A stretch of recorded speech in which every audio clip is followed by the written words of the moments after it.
राधे राधे महाराज जी। महाराज जी, सत्कर्म का सही मायने क्या है? जो भगवान से जोड़ करके कर्म किया जाए। संपूर्ण संसार असत है तो इसके संपूर्ण कर्म असत है। उमा कहूं मैं अनुभव अपना, सत हरि भजन जगत सब सपना है। भगवान शंकर कहते हैं कि हे उमा जी, मैं अपना अनुभव बताऊं, संसार स्वप्नवत असत्य है और एकमात्र भगवान का भजन सत्य है। तो जो कर्म भगवान को अर्पित कर दिया जाए, जो कर्म धर्मयुक्त हो, जो कर्म भगवान के लिए हो, वो ही सत्कर्म है, नहीं तो सब मिथ्या है, सब असत कर्म है।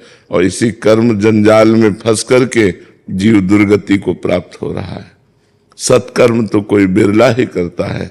सत है भगवान, जो भगवान के लिए कर्म किया जाए, जैसे माता पिता की सेवा, पुत्र की सेवा, पति की सेवा, पत्नी की सेवा, परिवार की सेवा, ये सब भगवत स्वरूप है। इन सबको भगवान की प्रसन्नता के लिए किया जाए। नाथ सकल संपदा तुम्हारी, मैं सेवक समेत सुत नारी, ये सत्कर्म हो गया। और ये मेरा, मैं ऐसा करूंगा, मैं वैसा करूंगा, ये सब असत कर्म हो गया।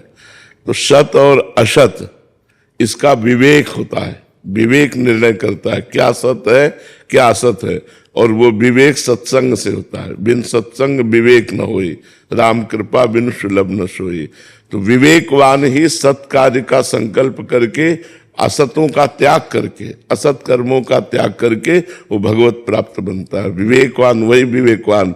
आज हम कह रहे थे सुबह साधकों से कि लोग जिंदा कैसे हैं भगवान के भजन के बिना, भगवान से जुड़े बिना जीवित कैसे रह रहे हैं।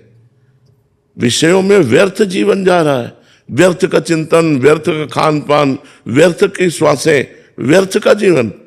भगवान का स्मरण नहीं तो मरा जीवन समझो। क्या जीवन? जो आप लोग भोग भोगते हैं वो कुत्ता पशु भी भोगते हैं। निद्रा, भय, आहार, मैथुन, इच्छा संपूर्ण सृष्टि में है। हर जीव सोता है, हर जीव खाता है, हर जीव बच्चे पैदा करता है, हर जीव भयभीत है। अगर यही मनुष्य जीवन में चारों बातें केवल रही तो पशु पक्षियों में मनुष्य में अंतर क्या रह गया? इससे दुर्लभ देह कही गई है, दुर्लभो मानुषो देहो। तो इसकी दुर्लभता क्या है? भगवान से जुड़ना, गंदे कार्यों का त्याग करके धर्म पूर्वक विषयों का सेवन करते हुए भगवान को प्राप्त कर लेना। जो मनुष्य शरीर प्राप्त करके अध्यात्म को जागृत नहीं करता, भगवान को प्राप्त नहीं करता, भगवान का भजन नहीं करता, वो जीवित मृतक के समान है। जिन हरि भगत हृदय नहीं आनी, जीवित सब समान ते प्राणी। सौ माने मुर्दा, मुर्दा, जीवित मुर्दा टहल रहा है। क्योंकि भगवत भजन नहीं, सत्कार्य नहीं, बस वही प्रपंच का चिंतन, असत कार्य, वही खाना पीना भोगना, तो ये तो मृत कार्य है, ये असत कार्य है।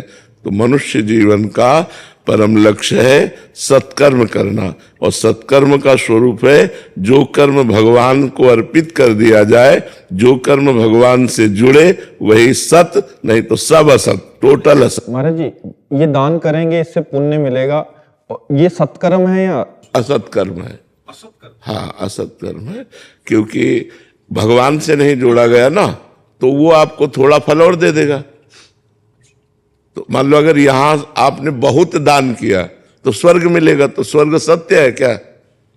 आ ब्रह्म स्तंभ पर्यंतम सर्वम मायामयम जगत। तिनके से लेकर ब्रह्मलोक तक मायामय है। वो थोड़ा दिव्य भोग है, लेकिन अच्छा स्वप्न व्यतीत करने के बाद जगह टूटी खाट में पड़े रहे। स्वप्न में देखा आप राजा बन गए, और जब जगह तो टूटी खाट में, तो फायदा क्या हुआ? तो एक स्वप्नवत स्वर्ग गए, फिर जन्म लिया मृत्यु लोक में, तो फायदा क्या हुआ? केवल जो भगवान से जुड़ा हुआ कर्म वो, हाँ, वही कर्म जो हमने पुण्य किया, वही कृष्णार्पणम मस्तु। अब वो भागवतिक हो गया, अब वो सत हो गया। नहीं, बड़े से बड़े पुण्य का कोई महत्व नहीं। जैसे आपको लोहे की जंजीर से बांध दिया जाए तो बंध गए, और सोने की जंजीर से बांध दिया जाए तो बंध गए। बंधन तो दोनों में है। तो पाप है लोहे की जंजीर, और पुण्य है सोने की जंजीर, बंधा तो दोनों में है। सोने की जंजीर से बांध दिया जाए तो अच्छा लगेगा क्या?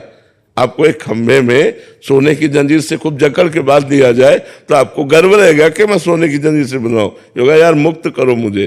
तो जीव बंधन युक्त है शुभ अशुभ कर्मों से।